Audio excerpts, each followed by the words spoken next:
Hey guys, welcome to Daily Screen. Gelaran DC Fandom kemarin memberikan kita gambaran project-project masa depan dari DCU. Tampaknya saat ini DC sedang berbenah habis-habisan. Project yang sudah fake dan juga sedang digarap diantaranya ada Aquaman yang kedua, The Flash, The Batman, dan juga karakter yang katanya akan mengubah kekuasaan di DCU, tentu saja Black Adam. Selain film-film tersebut, Peacemaker juga akan ikut meramaikan project DC melalui series yang kembali digarap oleh James Gunn. Series ini nantinya akan menjadi spin-off dari Suicide Squad yang kedua guys. Belum jelas apakah series dan juga film DC ini akan terkoneksi langsung dengan DCU, tapi memang DC tetaplah DC. Mereka punya segudang karakter yang digarap dengan style mereka sendiri. Ingat guys, film superhero tidak perlu mengadopsi sistem Marvel yang mengkoneksikan semua propertinya. Setiap rumah produksi bebas mengeksplorasi bagaimana ciri khas mereka masing-masing. Tidak hanya film yang sudah kita sebutkan tadi, Blue Beetle akhirnya akan diangkat ke dalam versi live action. Mungkin banyak dari kalian cukup akrab dengan karakter Blue Beetle ini, karena memang karakter ini sebenarnya sudah pernah terlihat di series Smallville. Dan sekarang di DC Fandom, kita diperlihatkan first look dari konsep art suit Blue Beetle yang terlihat cukup komik akurat. So, untuk video kali ini, kita akan ngebahas origin story dari karakter Blue Beetle. Tanpa berlama-lama lagi, inilah dia asal-usul dari Blue Beetle. Khusus untuk perjalanan karakter Blue Beetle hingga menjadi milik DC Comics memang terkesan cukup panjang guys. Blue Beetle original dibuat langsung oleh Fox Comics yang kemudian diambil alih kepemilikannya oleh Carlton Comics. Blue Beetle pertama kali sebenarnya bernama Dan Garrett. Karakter ini muncul pertama kali dalam Mystery Man Comic bagian 1 pada tahun 1939. Ayah Dan Garrett ini adalah seorang polisi yang mati saat sedang bertugas.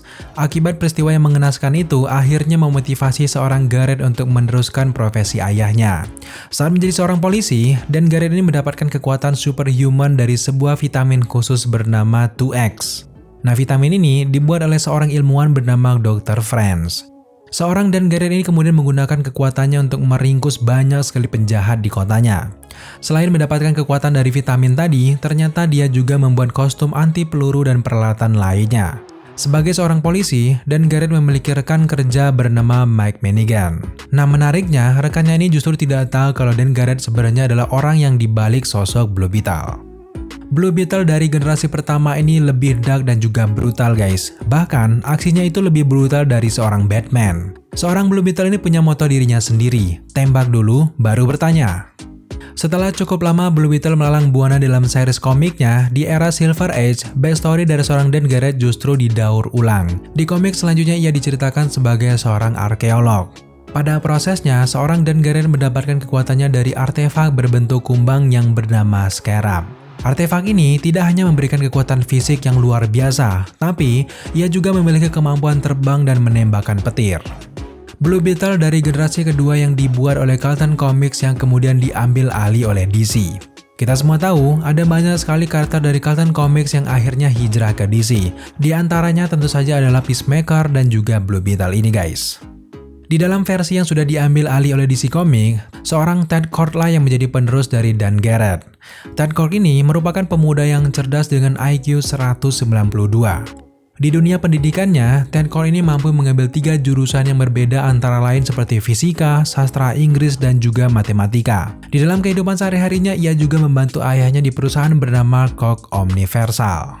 Nah, menariknya, meskipun dalam versi terbaru, ternyata di sini masih ada sosok Dan Garrett yang justru menjadi dosen dari seorang Ted Kord. Momen kerjasama mereka terjadi ketika paman Ted yaitu Jarvis Kord berniat untuk menguasai dunia. Di dalam perjuangannya menghentikan rencana Jarvis, Dan Garrett terluka parah di momen itu. Dengan keadaan yang terluka dan tidak memungkinkan, kemudian Dan Garrett menyerahkan Scarab kepada Ted Kord. Sejak saat itulah, Dan Garrett mempercayakan kekuatan Blue Beetle kepada mahasiswanya itu. Tapi memang sayangnya, Ted Kord tidak tahu cara menggunakan Scarab tersebut. Maka, hanya dengan modal kejeniusan dan juga sumber daya yang ia miliki, rencana jahat pamannya kemudian berhasil dihentikan. Setelah kejadian itu, kemudian Ted Kord berlatih dengan sekuat tenaga. Ia melakukan latihan fisik hingga batas yang sangat maksimal. Setelah memiliki ketangkasan, ia melengkapi dirinya dengan peralatan dan juga teknologi yang sangat canggih. Ada 3 item utama yang dimiliki oleh Ted Kord. Item yang pertama yaitu BB Gun atau singkatan dari Blue Beetle Gun. Nah, senjata ini mampu memancarkan cahaya yang menyilaukan lawannya. BB Gun juga bisa membuat energi dari tekanan udara yang sangat kuat. Yang kedua disebut dengan The Bug. Teknologi ini semacam pesawat mini berbentuk kumbang. Dengan kecanggihan teknologinya, TED ini bisa mengontrol The Bug dari jarak jauh. The Bug sendiri dilengkapi dengan persenjataan dan juga bisa digunakan untuk mengintai lawannya. Di poin yang terakhir tentu saja Blue Beetle Suit. Seorang TED Core ini merancang suitnya sendiri yang terbuat dari serat logam yang sangat kuat. Nah, sejak saat itulah, TED Core ini resmi menjadi Blue Beetle generasi yang kedua. TED Core kemudian mengakhiri perjalanannya ketika menyelidiki arus dana di perusahaannya. Singkatnya, ayahnya meninggal dunia dan juga Code Omniversal berada di bawah kepemimpinan dari TED. Perusahaan yang pernah dipimpin oleh ayahnya tersebut ternyata mendanai sebuah proyek yang bernama OMEG. Ternyata proyek ini berisi semua data superhero bahkan dari kelemahannya dan juga cara melumpuhkan semua superhero dari DC. Nah, di sini TED menilai bahwa proyek itu bisa membunuh semua superhero. Dalam perjalanannya menghentikan proyek OMEG ini, TED mati di tangan Maxwell Lord. Singkatnya, karakter TED ini sempat diceritakan bangkit kembali setelah Booster Gold yang merupakan sahabatnya ini menjadi seorang Time Master bersama Rip Hunter. Di sana diceritakan kalau Booster Gold time travel ke masa di mana TED sedang bertarung dengan Maxwell Lord.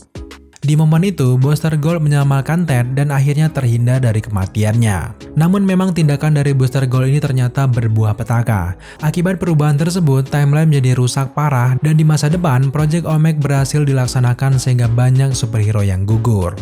Dalam cerita series komik lainnya, TED Core kembali dihidupkan oleh Black Lantern. Karena berada di bawah pengaruh Black Lantern, Booster Gold harus membunuh sahabatnya sendiri.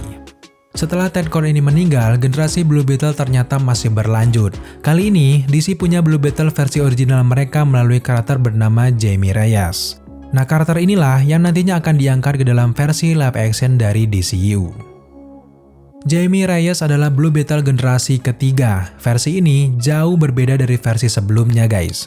Yang membuat Blue Beetle generasi ini menjadi unik karena memang alter egonya dibuat sebagai pemuda Latin. Jika proyek DCU ini selesai, nantinya akan membuat Jamie Reyes sebagai superhero Latin pertama yang ada di DCU. Di dalam cerita komiknya, Blue Beetle versi Jamie Reyes pertama kali dikenalkan dalam Infinite Crisis bagian 3 pada tahun 2006. Di seri komik ini diceritakan setelah 2 generasi terlewat, Scarab ini kemudian kehilangan pemiliknya. Terbang tak menentu, akhirnya Scarab ini menuju ke El Paso tempat Jamie Reyes tinggal. Jamie Reyes ini hanyalah pemuda Latin biasa yang hidup bersama ayah, ibu, dan juga saudaranya. Ia di sini ingin sekali bekerjasama membantu ayahnya, tapi selalu mendapatkan penolakan dari sang ayah. Hidupnya kemudian berubah setelah menemukan Scarab. Mengetahui Scarab ada di kediaman Jamie Reyes, kemudian Booster Gold berangkat ke sana untuk mengambilnya.